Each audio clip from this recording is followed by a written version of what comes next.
Hi, my name is Victor, and I'm from Brazil. I'm an exchange student here in Rogers, Arkansas, and I invite you, American high schooler, to be an exchange student in Brazil.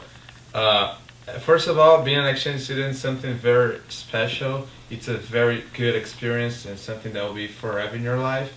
And I think Brazil is a very special place, so you could do that.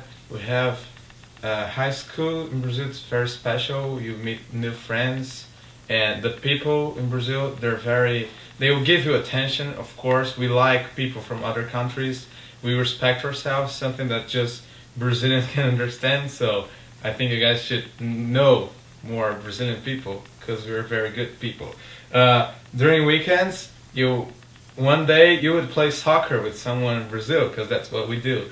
And also we have a lot of beautiful places and good weather, so you can go to the beach during the weekend. You can visit any place like ecology's place, and because Brazil is a very beautiful country, so during the weekends you would have something to do, and that would be very fun.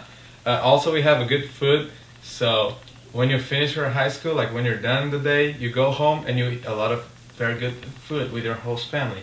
So I think that would be a very good idea, making a high school in Brazil